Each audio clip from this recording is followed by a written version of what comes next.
आइए भगवत गीता के अध्याय के पहले अध्याय के तीसरे श्लोक से सीखते हैं कुछ नई कहानी।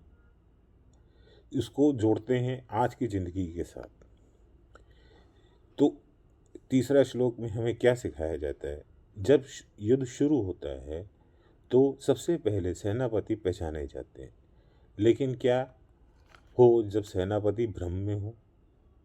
गीता का श्लोक तीसरा हमें बताता है कि युद्ध सिर्फ तलवारों से नहीं, निर्णयों से लड़ा जाता है। और आज के ज़माने में ये सब बड़े युद्ध हैं भीतर के। दुर्योधन अपने गुरु द्रोणाचार्य से कहता है, हे आचार्य, देखिए पांडवों की ये बड़ी सेना जिसे आपके बुद्धिमान शिष्य द्रुपद ने व्यवस्थित किया है। राहुल, अब हम इसको आज की कहानी के अंदर चेंज करते हैं और पात्रों के नाम रखते हैं। एक पहला पात्र रखा जाता है नाम राहुल, एक मेहनती कर्मचारी, नैतिक मूल्य वाला। दूसरा नीरज, उसका बॉस लेकिन अपने फ़ायदे के लिए दूसरों को गिराने वाला। तीसरी श्वेता मैम, मैनेजमेंट हेड, जो निरपक्ष निर्णय लेती है।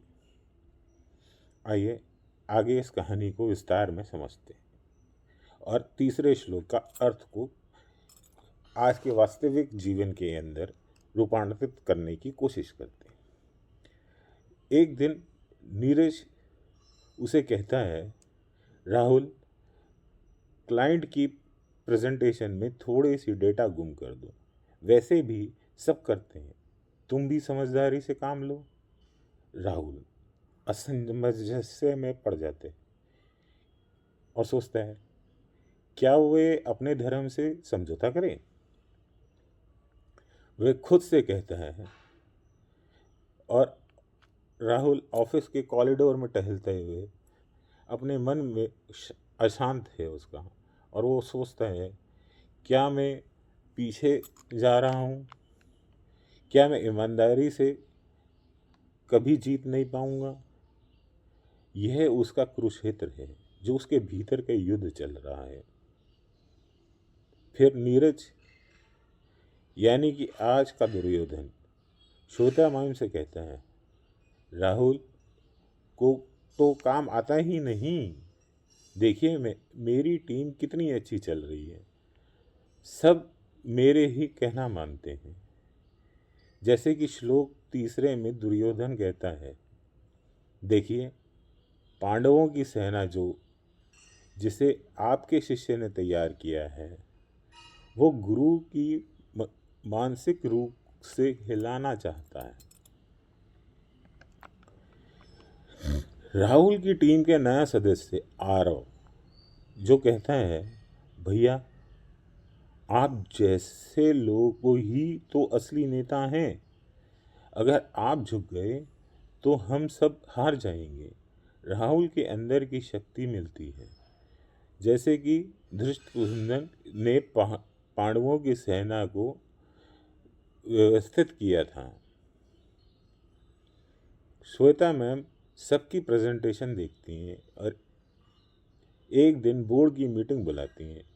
राहुल की रिपोर्ट एकदम ट्रांसपेरेंट थी। ऐसे लोगों पर कंपनी को गर्व है। नीरज, तुमने गलत डेटा दिया है, कंपनी की नीति के खिलाफ है। नीरज का ट्रांसफ़र हो जाता है।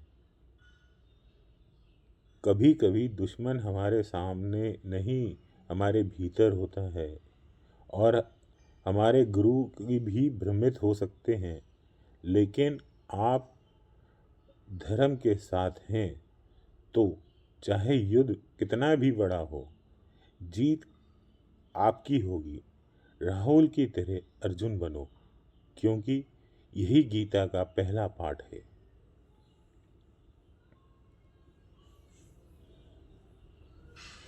धन्यवाद। अगर आपको ये अच्छी लगे तो हमारा हौसला बढ़ाइए, लाइक शेयर और कीजिए।